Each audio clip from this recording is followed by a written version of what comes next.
प्रथम लागू दो चरण को, धनिये न छोड़ायो कीन।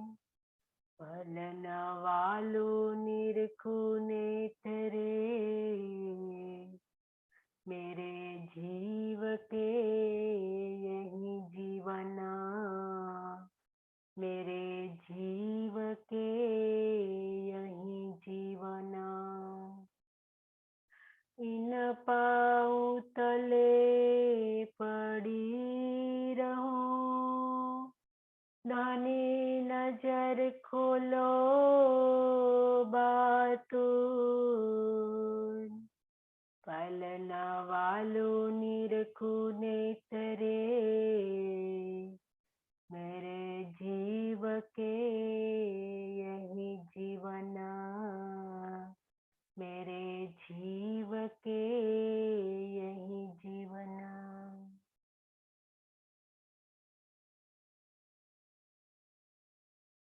आत्म संबंधी सामधनी के लाडले एवं प्यारे सुंदर साथी, आपके श्री चरणों में मेरा कोटि कोटि प्रणाम। अच्छी आओ पेरे लगी, तड़े मुके चे आओ इया। रोह तो ही जी रोय थी, आओ पेया अर्श में की। दर माधा अर्श जे, अक्षातीत धामधनी धाम दुल्हा श्री प्राण वल्लभ महामती श्री इंद्रावती के धाम दिल में विराजमान होकर इस सिंधी वाणी हम सब आत्माओं की जागृति के लिए अवतरित हुई हैं। और आज भी जो हम सिंधी वाणी के माध्यम से जो सहूर कर रहे हैं, वो भी हमारा यही लक्ष्य है कि हमारी आत्मा की जागृति। तो प्रकरण का हेडिंग है श्री देवचंद्र जी का वियोग, मिलन बिछोहा। इंद्रावती अपनी बीतक बात बता रही है कि मैं किस प्रकार से सदगुरु के चरणों में पहुंची और किस प्रकार से मेरा सदगुरु से विरह हुआ। तो आज सुंदर साथ जी हम भी आत्मचिंतन करें कि किस प्रकार से कितनी देर हम हमारे धनी के चरणों तले हम रहते हैं और कितनी देर हमें धनी से वियोग होता है। ऐसे ये प्रकरण नहीं अवतरित हुआ है सुंदर साथ जी, इनमें कहीं ना कहीं हमारे लिए कई सिखापन छिपी हुई है, क्योंकि उस समय ब्रह्मवाणी नहीं थी, लेकिन सदगुरु के दिल में युगल स्वरूप विराजमान थे। आज छठे दिन में सुंदर साथ जी सदगुरु रूपी इस ब्रह्मवाणी है और इस ब्रह्मवाणी राज्य का स्वरूप है। तो जितनी देर हम हमारे धनी को हम दिल में बसाते रहते हैं, तब तक हमारे लिए उनका मिलन होता है।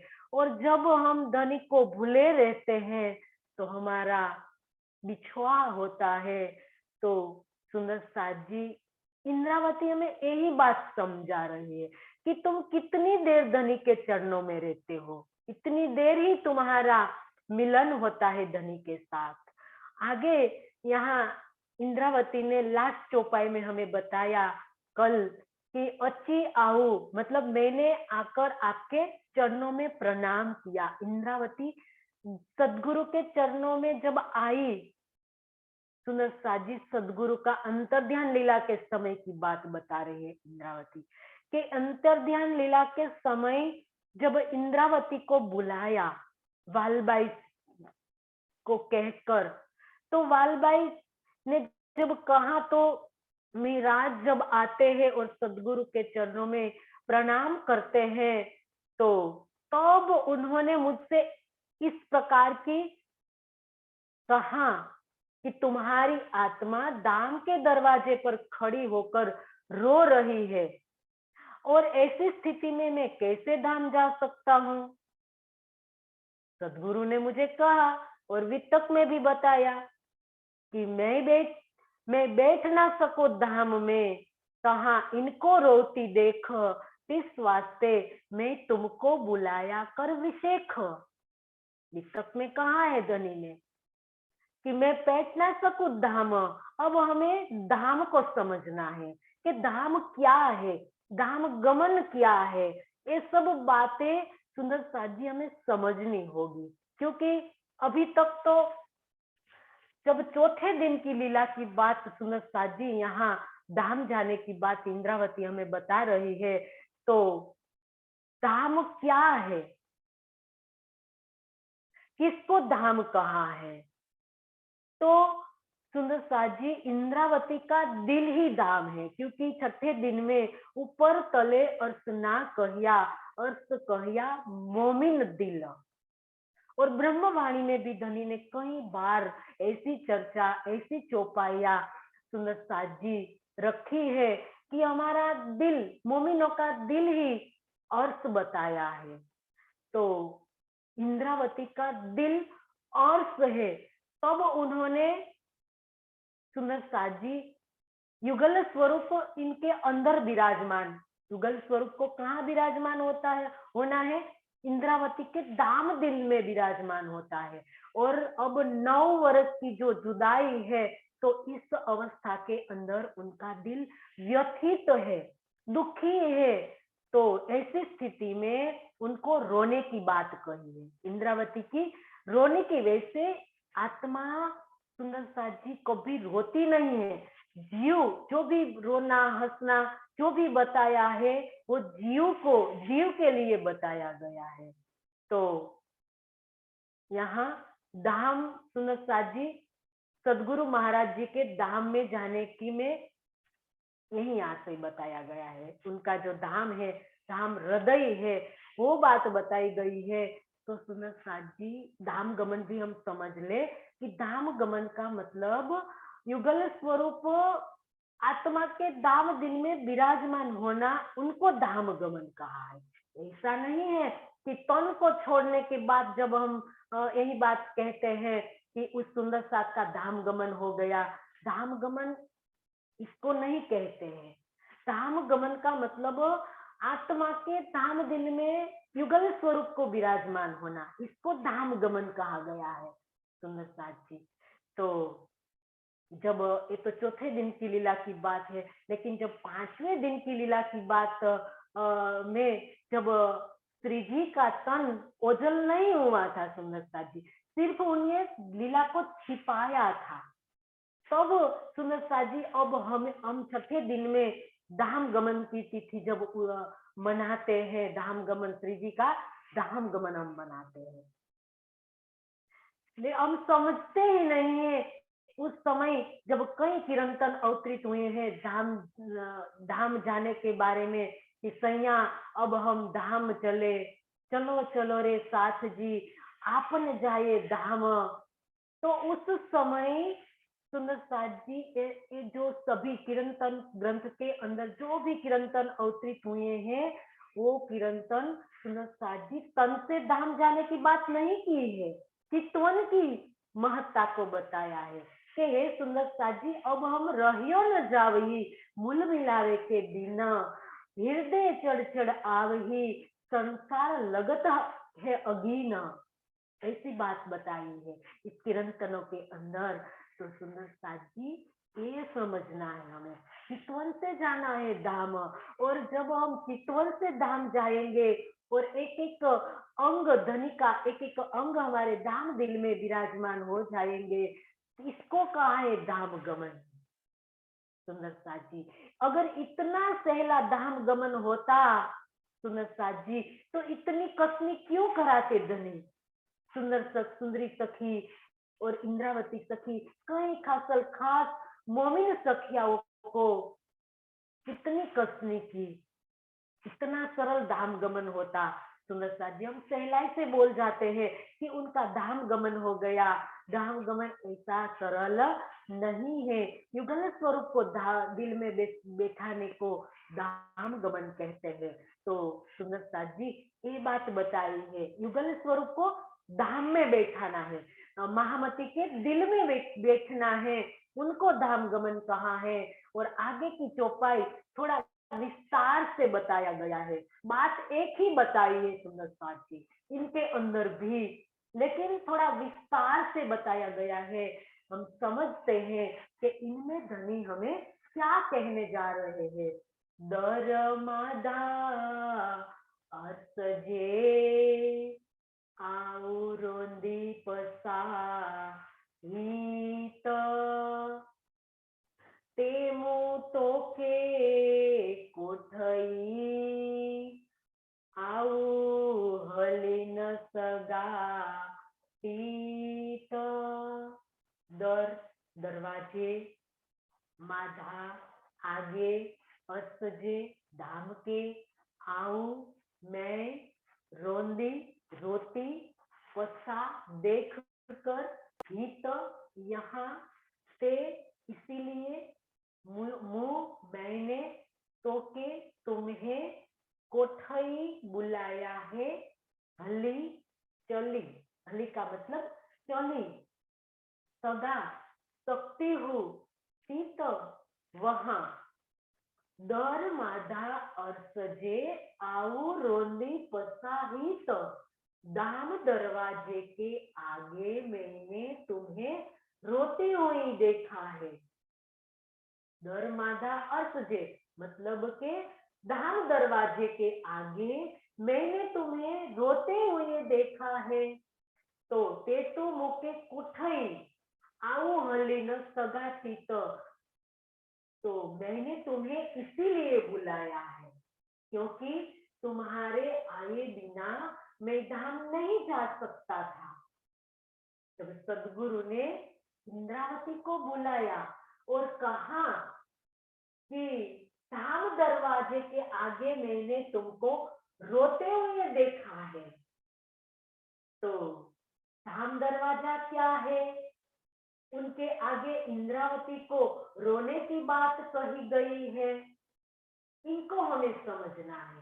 धाम दरवाजा किसको कहा है ये हमें समझना है। और वहां खड़ी इंद्रावती को टाढ़ी करे रुदन ऐसा बताया है, तो क्या है? तो हम सुंदर साथ जी, अगर हम गहराई से समझे, हम रूह के भाव से समझे, तो हमें पता चलेगा कि आत्मा कभी सुख दुख मान अपमान के बंधन में नहीं आती है कभी। सुंदरता जी, आत्मा सिर्फ दृष्टा है, सिर्फ दृष्टा होकर वो खेल को देख रही है, वो कभी सुखी नहीं होती है, दुखी नहीं होती है। तो ये ऐसी अवस्था में सुंदरता जी, जब वालबाई जी की चुगली और दबाव के कारण सदगुरु महाराज जी का जब प्रणाम नहीं स्वीकार किया, तब मिहिराज जी का जीव, उनका जो जीव का जो दिल है, उनका जो हृदय है, वो व्यथित है, आत्मा व्यथित नहीं है। वो मिहिराज का जो मनु राजा का जो जीव है, वो व्यथित हो रहा है, वो दुखी हो रहा है, क्योंकि जीव का सुंदरता जी विषय दुख है, आत्मा का विषय नहीं है। जीव का दुखी होना सुखी होना ये सब जीव का दिल दुखी होता है। तो इंद्रावती जी की आत्मा का दिल तो व्यथा की पीड़ा सिर्फ देख रहा है। तो सुंदरता जी, यहाँ जीव का दिल जीव का दिल ही द्वार बताया है। जो धाम दरवाजा बताया वो जीव का दिल को द्वार कहा है। और उनके ऊपर बैठी हुई जीव के अंतःकरण पर, मतलब जीव के दिल पर आत्मा बैठी हुई है, तो उनका दरवाजा हुआ। आत्मा का दरवाजा हुआ ना जीव का दिल। जो जीव का दिल व्यतीत हो रहा है और जीव के दिल पर आत्मा बैठकर खेल को देख रही है।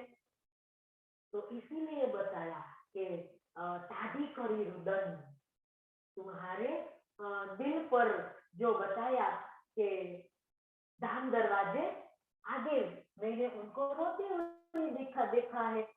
तो ये बताया सुनता जी, जीव का दिल और उस दिल पर बैठी हुई आत्मा जो खेल को देख रही है।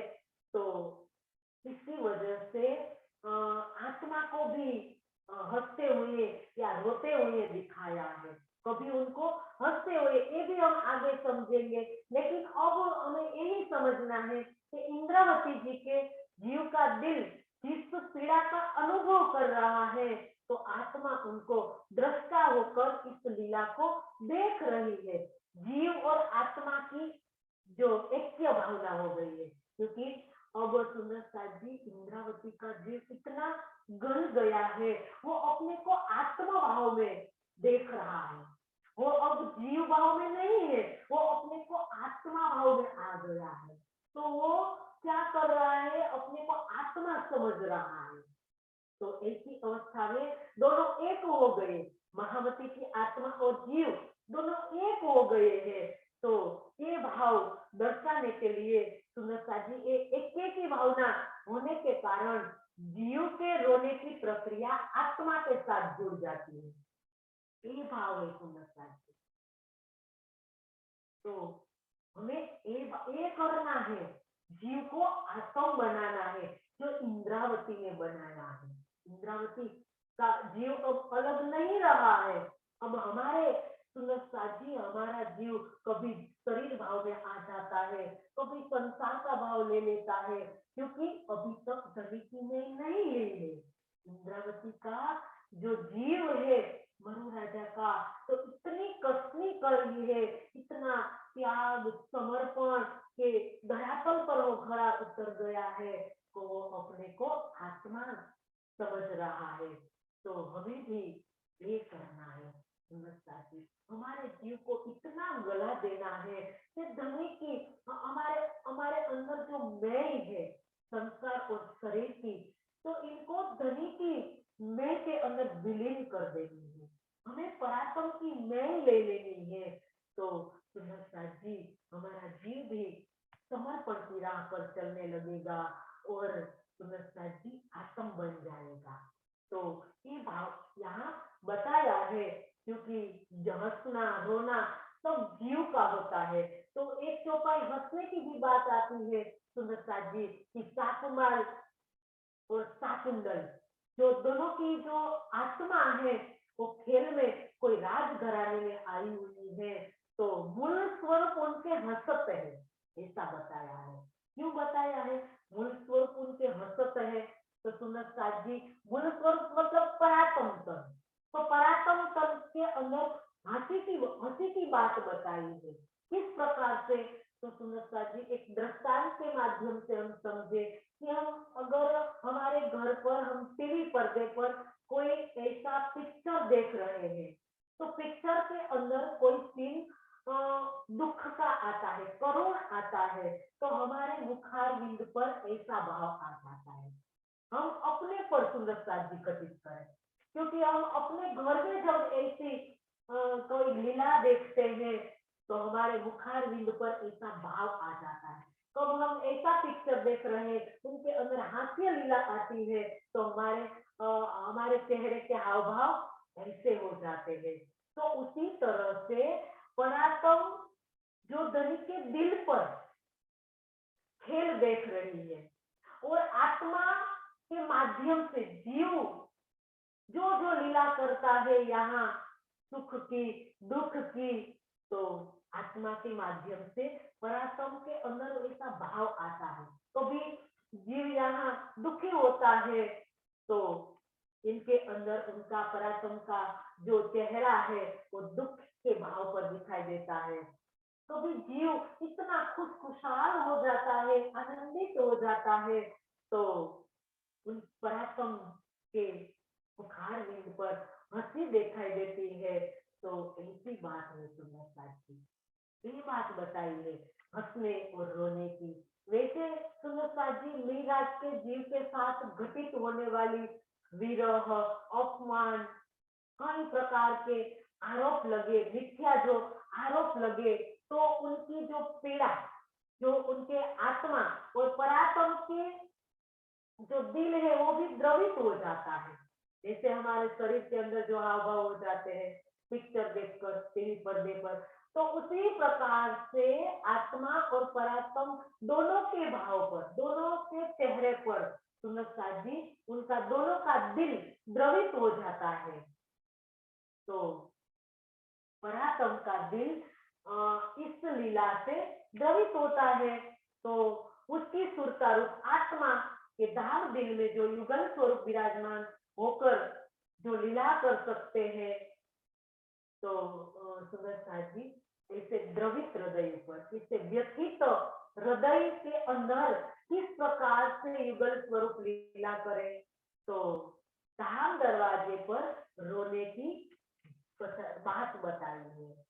ये बात रोने की जो बात बताई है जीव का दिल की बात बताई है। आत्मा कभी नहीं रोती है, तो जो जीव का दिल व्यथित है, तो ऐसी स्थिति में आत्मा के धाम दिल में किस प्रकार से सुंदरता जी युगल स्वरूप विराजमान हो जाए, तो ये बात यहाँ सुंदरता जी बताई है।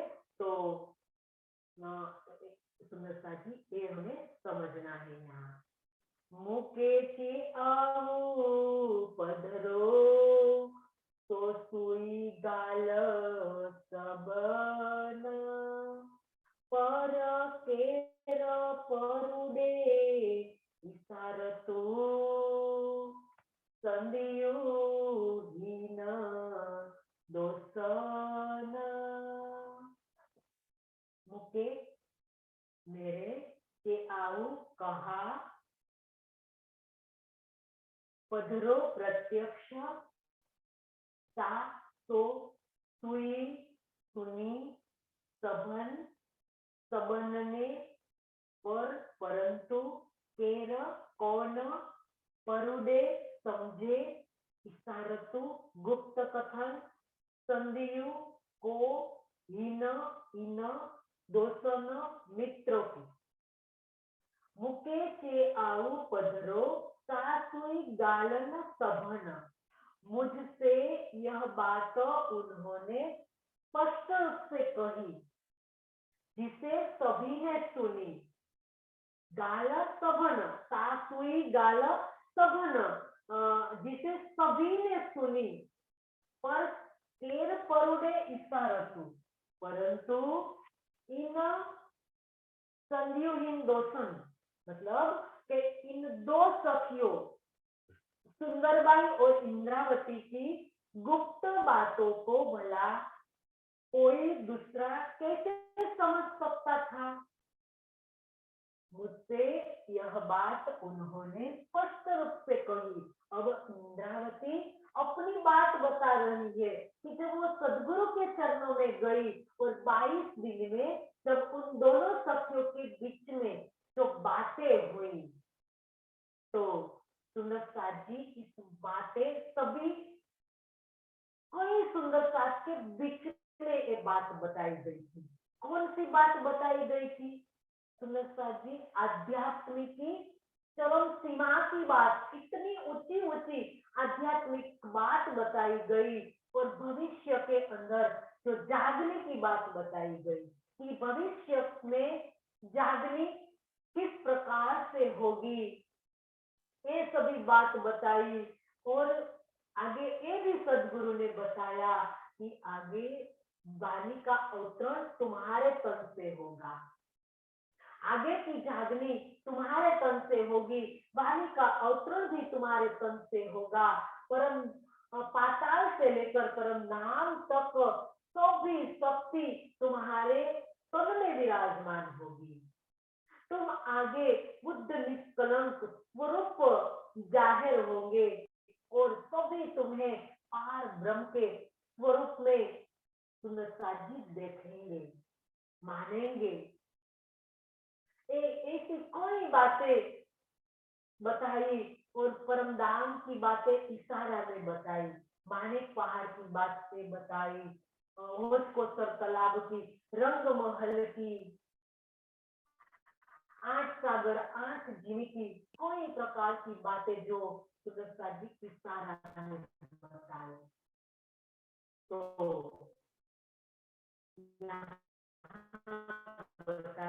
बताए इशारा, तो दो पक्षों के अलावा इसका इशारा कोई नहीं समझ पाया।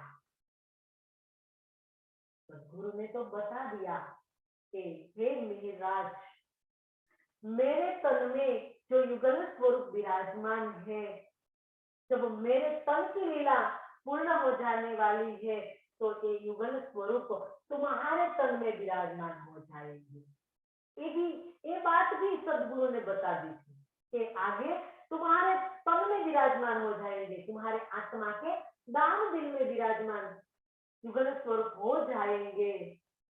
तो सुंदर जी कौन समझे इशारा, जो इस घर से जो आया है वो ही समझेगा, इसके अलावा इशारे की बात तीसरा कोई नहीं समझ सकता है। तो सदगुरु ने तो सब बातें बता दी थी, लेकिन कौन समझा? एक इंद्रावती समझी। 313 आत्मा में से सुंदरता जी एक इंद्रावती इशारा को समझ गई। आज हमें समझना है, क्योंकि धनी ने हमें इस वाणी के अंदर कितना इशारा किया है। सुंदरता जी इशारा तो को देख सुंदर स्वरूप धनियों को। धनी ने कई बार वाणी के अंदर हमें इशारा में बात की है कि, लेकिन हम कहाँ समझ पाते हैं धनी के इशारे को। ये बात यहाँ बताई है सुंदरता जी, इस वाणी पूरी इशारा में बताई गई है। अभी हम जो सुंदरता जी इस ब्रह्मवाणी जो पढ़ते हैं और इनका मायना करते हैं, तो अभी तो इस ऊपरी बात हम समझते हैं, लेकिन जब धनी की महल से इनकी गहराइयों में हम जाए सुंदरता जी, तभी हमें इनका इशारा समझ में आएगा। क्योंकि ये इशारा है, ये कोई छोटी बात नहीं है। इस ब्रह्मवाणी तो वैसे हमने ऐसी सहजता में ले ली है, लेकिन ये कोई सुंदरता जी इतनी गरिमापूर्ण बात है। इस ब्रह्मवाणी हमें मिल गई है, तो सुंदरता जी इसी तरह से हमारी आत्मा सिर्फ इस वाणी से जागृत नहीं हो पाएगी, इस ब्रह्मवाणी को समझने से हमारी आत्मा जागृत होगी। इनका इशारा समझने से, जो इशारा धनी ने हमें किया है, ये इशारा को हमें हर हाल में समझना होगा। क्योंकि इस ब्रह्मवाणी में धनी ने हमें जो करने के लिए निषेध कहा है, हमें हर हाल में इसको नहीं करना है। हमें इस ब्रह्मवाणी में जो करने के लिए कहा गया है, तो हमें हर हाल में उनको करना ही है। इस ब्रह्मवाणी हमारे लिए जो इशारा बताया गया है, सुनता जी इन इशारा को हर हाल में हमें समझना होगा। यहाँ बहुत गहरी बात इंद्रावती ने बताई कि कोई नहीं समझ पाया, हम दो सखिया ही समझ पाई, एक सुंदरबाई और इंद्रावती। दो सखिया, दोस्त कहा सुंदरता जी, यहाँ दोस्त कहा। इन दो दोस्तों के इस गुप्त कथन को भला कोई दूसरा कैसे समझ सकता था? दो दोस्तों मतलब सुंदरबाई और इंद्रावती, इन दो सखियों की गुप्त जो बात थी वो कोई नहीं समझ पाया। ये सब बात सबके बीच में की थी और इस ब्रह्मवाणी भी हमारे सबके बीच में आई है और इनके अंदर भी धनी ने उनकी अंगनाओं के लिए कई इशारा किया है। अब हमें उनके इशारा को समझना पड़ेगा और इसे नहीं समझ पाएंगे सुंदर साथ जी इनका इशारा हम किस प्रकार से देख सुंदर स्वरूप धनी को, देख सुंदर स्वरूप धनिया को, हमें गहराई से उनको मुकुट को देखना पड़ेगा, हमें चितवन की गहराइयों में जाना पड़ेगा। अगर हमें इनकी इशारे को समझना है तो धनी हमें इशारा देगा, क्योंकि कोई खाली न गया इन खिलवत से। जब धनी की खिलवत के अंदर हम जाते हैं चितवन में तो हम कभी खाली नहीं आते हैं। धनी हमें कहीं ना कहीं सुंदर साजिक गिफ्ट देते ही हैं, लेकिन हम कभी धनी का इशारा समझे तब तो हमें ऐसे धनी नहीं आने देते। हम जब धनी के चरणों में पहुंचते हैं मूल मिलावट के अंदर सुंदर साजी, चाहे हम चितवन में जाए, चाहे हम वाणी मंथन करें और चिंतन की गहराइयों में हम जाए, तो धनी हमें कभी खाली नहीं रहने देते। धनी हमें कुछ ना कुछ गिफ्ट करते ही हैं सुंदर साजी, लेकिन हमें इनका इशारा समझ में नहीं आता है। तो हम कई रोना रोते हैं कि कितने दिन हो गए चितवन करते हुए, क्योंकि धनी हमें तो कुछ नजर नहीं आता है। सुंदरता जी इनमें भी धनी का इशारा है। अगर हमें कुछ नजर नहीं आता है तो इनमें भी समझ लेना कि धनी का कोई ना कोई इशारा छिपा हुआ है। कोई ऐसी आत्म दुल्हन होगी वो ही समझ पाएगी धनी का इशारा। सुंदरता जी बन जाओ धनी की दुल्हन, सारा दिन धनी की दुल्हन बन के रहना है। जब हम धनी की दुल्हन बन जाएंगे तो धनी का इशारा हमारी समझ में क्यों नहीं आएगा, कभी हमें धनी से शिकायत नहीं रहेगी। सुंदरता जी जब हम धनी की दुल्हन बन जाएंगे, हमें बनना है सुंदरता जी, क्योंकि हमारी कोशिश जारी है। हमें कभी हिम्मत नहीं हारनी है, कभी हार नहीं माननी है सुंदरता जी, कि धनी को बताना है कि मैं तेरी दुल्हन बनकर दिखाऊंगी। इंद्रावती हमें चैलेंज दे रही है सुंदरता जी कि मैं धनी की दुल्हन हूँ, तभी तो मुझे धनी का इशारा समझ में आया। बात समझ आए धनी का इशारा, पल पल धनी हमें इशारा में बातें करते रहते हैं, पल पल। सुंदरता जी एक पल खाली नहीं है धनी के इशारा में, लेकिन हम धनी की दृष्टि में देखें तब तो हमें समझे। हम कभी देखने की कोशिश ही नहीं करेंगे तो हमें कब समझ में आएगा धनी का इशारा। सुंदरता जी कितनी बात है गहरी, इंद्रावती हमें क्या कहाँ ले जा रही है। सुंदरता जी धनी का इशारा दे रही है कि सुंदरता जी समझो, आप समझिए, आप दुल्हन बन जाइए धनी की। तो सुंदरता जी हमें धनी का इशारा समझ में आएगा।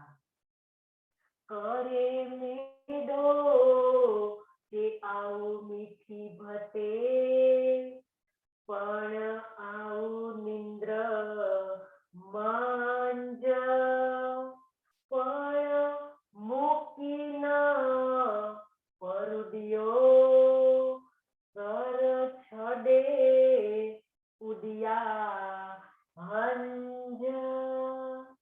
करे करके, मेडो मिलाप, भटे तरह से, पण परंतु, निद्र नींद, मंज बीच में, मुंह मैंने, की कुछ, परुडियो समझा, सर भवसागर, छड़े छोड़कर, उडिया मतलब उड़ा, हंज मतलब हंस, हंस मतलब हंस, हंस रूप सदगुरु धनी श्री देवचंद्र जी को हंस कहा है यहाँ। बताया। हंस का मतलब हंस। अब करे मेदो चे आऊं मीठी बते, मुझसे मिलकर मेरे धनी ने। सुंदर साथ जी, मैं जब सदगुरु के चरणों में पहुंची तो मेरे सदगुरु धनी श्री देवचंद्र जी ने मुझको मिलकर परम धाम की बहुत ही मीठी मीठी बातें की। सुंदर साथ जी, परम धाम की मीठी मीठी बातें।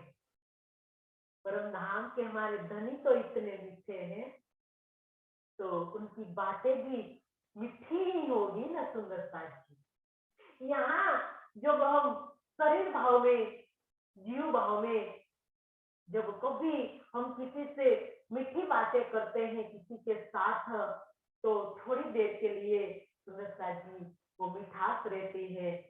फिर कभी ऐसी बात हमें कोई कर देते हैं तो फिर हमें कोई कड़वी लगती है। तो ये तो संसार की बात है, लेकिन हमारे धनी जो मीठे, हमारे धनी, हमारे मीठे खत्म, कितनी मीठी बात हमारे साथ कर रहे हैं, और एक एक बात मीठी है। इसीलिए तो कहा कि मेरे मीठे बोले साथ जी, हुआ तुम्हारा काम। इस मीठी मीठी बातों से हमारा काम हो गया।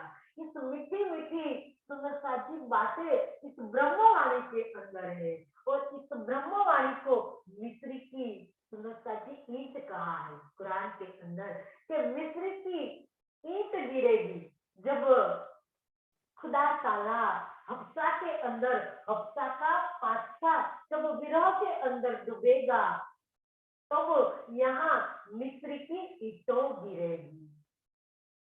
ये मिस्र की ईंट है इस ब्रह्मवाणी। उनको कहीं भी सुनता जी कहाँ से भी हम पढ़े तो मीठी लगती है। ये मीठी जुबा, मीठे वचन, क्योंकि ये श्यामा जी की रचना है जो पिलावत है रस रब का। हमारे श्यामा जी की मीठी मीठी वाणी, तो इस श्यामा जी की आत्मा ने मिहिर राज को जो भी बात बताई परम धाम की, इसीलिए कहा कि मेरे धनी ने जो परम धाम के मेरे मीठी मीठी बातें बताई, परंतु मैं माया की नींद में थी। सुनता जी हमारे ऊपर घटित होता है। इतनी मीठी वाणी, ब्रह्मवाणी हमारे पास है, लेकिन हम कहाँ हैं सुंदरता जी? यहाँ इंद्रावती हम हमें कह रही है, इंद्रावती माया की नींद में नहीं है सुंदरता जी। जब थी माया की नींद में, यहाँ बताया कि मैं सदगुरु के चरणों में आई, तो सदगुरु ने तो मेरे को इतनी सारी बातें परम धाम की मीठी मीठी बातें बताई, परंतु मैं माया की नींद में थी, इसीलिए मैं समझ नहीं पाई। माया की नींद सुंदरता जी, हमारे और धनी के बीच में जो भी है, हम पल पल धनी का दीदार हमें करना है, क्योंकि सुंदरता जी बताया है ना, पल पल पलक न पीछे फेरिए, इन मूल मिलावे के अंदर हमें पल पल मूल मिलावे का दीदार करना है, कि पल पल धनी के चरणों में रहने की बात की है। तो एक पलक निमक ना छोड़िए, फल ना छोड़िए, निस दिन ग्रहिए प्रेम तो।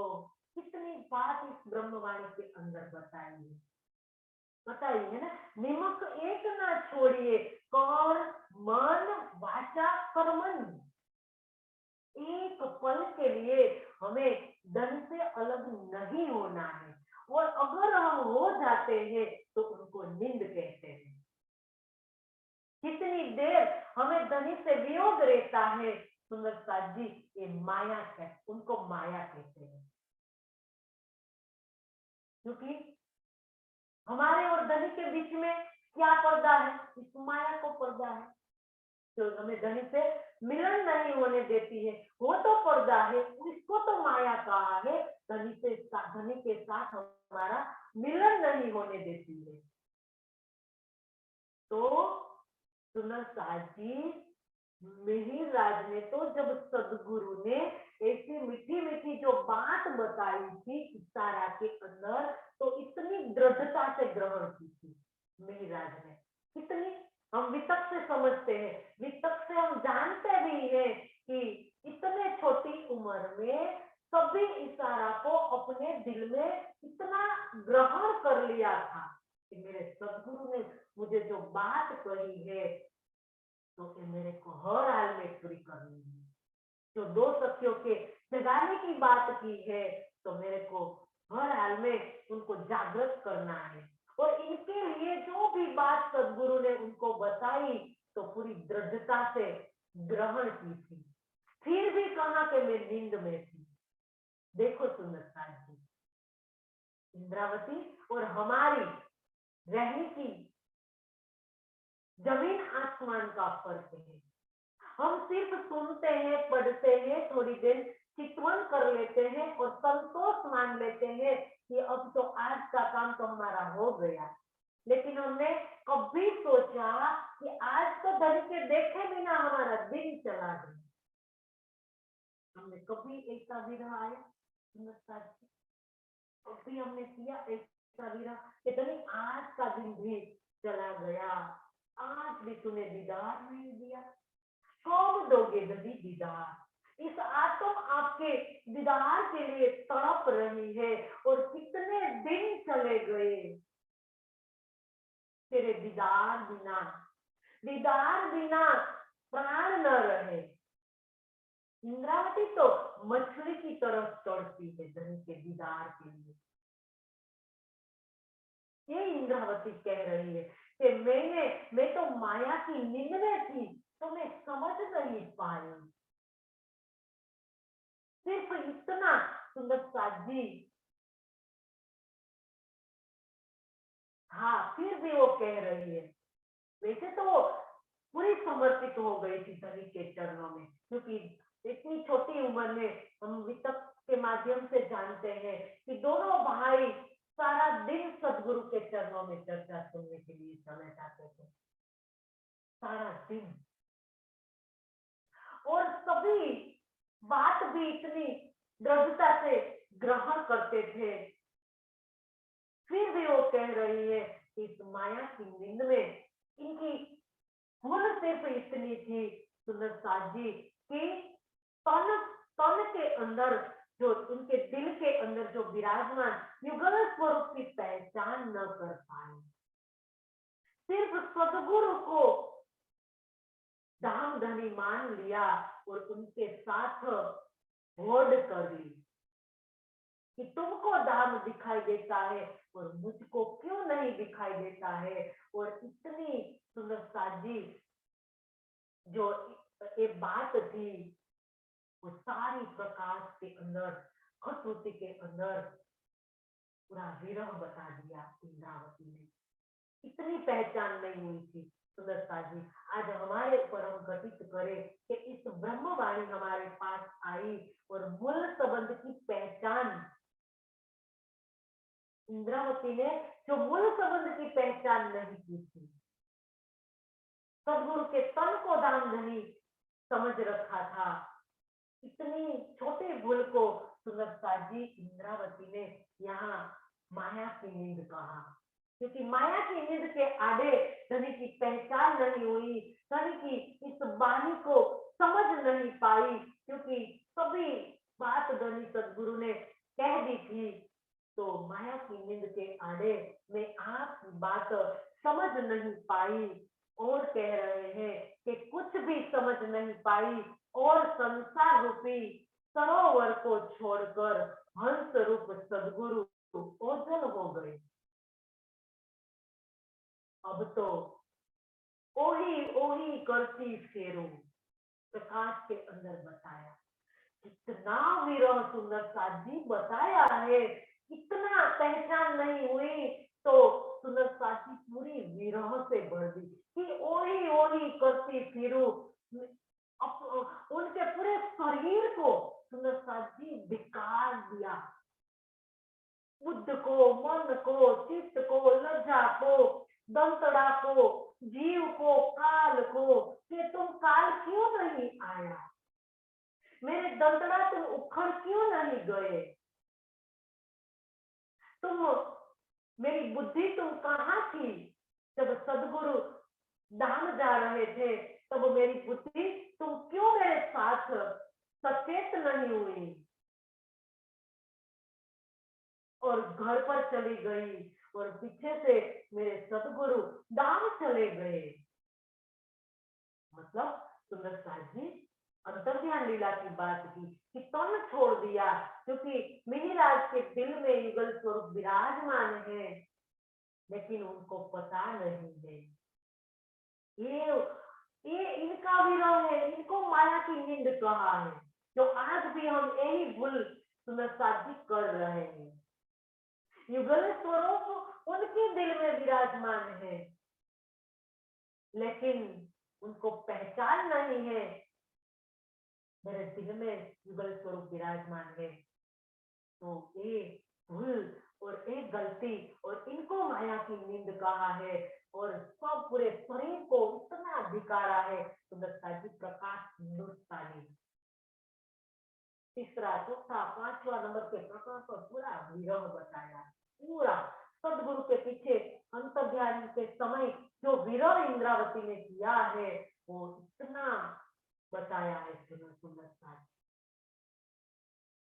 ये हमें कभी सुंदर साथ जी इतना विरह हमने कभी आया है, कभी नहीं आता है, क्योंकि इतना। अब तो सनी ने कहा कि अब तुम मेरे सामने सिर्फ एक बार श्राद्ध करोगी तो मैं 10 बार तो को जी करके मेरे सामने आऊंगा, लेकिन हम एक बार भी नहीं कर पाते हैं श्राद्ध, एक बार सुंदर साथ जी हम नहीं कर पाते हैं। तो हमें क्या कर सुंदर साथ जी, सज्जन इंद्रावती ने तो कहा कि मेरे सज्जन चले धाम, सज्जन मेरा चल गया, मैं रहूंगी किन हाल, मैं मेरा सज्जन चल गया तो मैं किस हाल में इस संसार के अंदर अभी तक रह रही हूँ। मेरे को रहना ही नहीं चाहिए, मेरे को उनके साथ में चले जाना था, लेकिन अभी तक मैं क्यों खड़ी हूँ। इतना विरह। अब हम सुंदर साथ जी ऐसे सर उठा उठा पाएंगे, क्योंकि पवाड़ा पहुंचेगा पर पवाड़ा पहुंचेगा पर आत्म मोजा।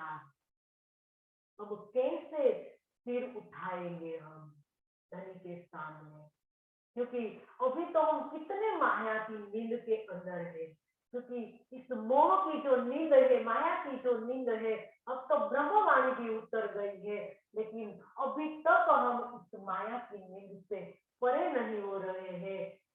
अब माया की नींद को परित्याग करके हम धनी की पहचान कब करेंगे, क्योंकि जो समय हमें मिला है, क्योंकि कहा ना कि हंस रूप सदगुरु, हंस रूप सदगुरु, तो आज हमारे पास भी सुंदर साथ जी सदगुरु रूप वाणी है।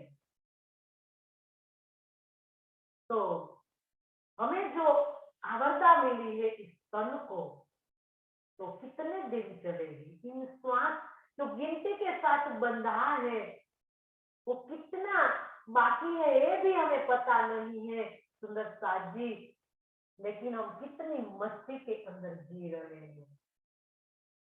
जो इंद्रावती ने जो विरह किया कि संसार रूपी सरोवर को छोड़कर, इस संसार रूपी सरोवर को छोड़कर हंस रूप सदगुरु ओझल हो गए। तो सुंदर साथ जी इस ब्रह्मवाणी हमारे पास है, हमें इस आवर्ता मिली है। अगर हम इस ब्रह्मवाणी की पहचान नहीं करेंगे, हमारे मूल संबंध की पहचान नहीं करेंगे, तो एक दिन हमारी तन की आवर्ता खत्म हो जाएगी और हमारी आत्म जागृत नहीं हो पाएगी। तो सुंदरता जी कितना पश्चाताप करना पड़ेगा हमें, जो इंद्रावती ने किया। इंद्रावती बता रही है कि हे सुंदर साथ जी, इन संसार रूपी सरोवर के अंदर तुम्हें भी इस ब्रह्मवाणी मिली है, मेरी तरह आपको ये पश्चाताप करना न पड़े, तो आप अभी समझ जाएं और अभी आप धनी की पहचान कर लीजिए, पूर्ण रूप से मूल संबंध की पहचान कर लीजिए। ये समझा रही है इंद्रावती हमें यहाँ। इतिहास आऊ हेकली बोणा दोरिंदी बेई धणी जामुके चई सांजे न्यारे कदा सेई। ये ही ऐसे थियस हुई हेकली अकेली बोणा फिरती हूँ डोरिंदे ढूंढती बे दोनों दोनों को धनिये धनी ने चई कहा सांझे कदाचित न्यारे देख के कढ़ा निकालो सेई सोई। आऊ हेकली, इस तरह से मैं एकली हो गई, सदगुरु मेरा चल गया, सदगुरु मेरा चला गया, तो मैं इस संसार के अंदर अब तो अकेली हो गई। घोड़ा डोरिंदी गई और उन दोनों को ढूंढती फिरती हूँ। अब मेरे सदगुरु ने मुझे जो कहा है कि दो आत्माओं को तुझे ढूंढना है, तो मैं दो आत्मा दोनों को ढूंढती फिरी। दाम धनी ने मुझे इनके धनिये जामू के चेई, मतलब दाम धनी ने मुझे उनके बारे में कहा था, साकुमुंडल और साकुमार के बारे में जो कहा था, ताजे न्यारे कढ़ा सही, मतलब इसीलिए मैंने सोचा कि संभवतः मैं उन्हें खोज निकालूं। अब कह रही है कि मेरे सदगुरु मुझे अकेली छोड़कर चले गए और अब मैं दोनों सखियों को ढूंढने के लिए, अब उनको ढूंढने के लिए अब खोजती फिरूं, मतलब अब खोजने के लिए अब प्रयास कर रहे हैं। किया ना प्रयास सुंदर, इन दोनों सखियों को निकालने के, खोज निकालने के लिए सदगुरु ने इन दोनों को कहा था, लेकिन सुंदर साथ जी अगर हम सोचे कि तभी से उन्हें अपना कार्य की शुरुआत कर दी थी, जब सदगुरु ने उनको कहा तब सारी बात दृढ़ता से सुनकर सबको चितवन में बैठाते थे, चर्चा करते थे। बिहारी जी जब गादी पर बैठे तब भी चर्चा करी, चितवन कराया, पूर्ण पहचान सुंदरता जी उनको हफ्सा में हुई। कब हुई? हफ्सा के अंदर उनको पूर्ण पहचान हुई। इसके पहले सुंदरता जी उनको पहचान नहीं थी। सदगुरु उनके साम दिल में विराजमान थे, मतलब युगल स्वरूप उनके साम दिल में विराजमान थे, लेकिन उनको पता ही नहीं था। उनको तो ऐसा लगा कि सदगुरु मुझको छोड़कर चले गए और मैं अब अकेली हो गई, क्योंकि एहसास नहीं था उनको।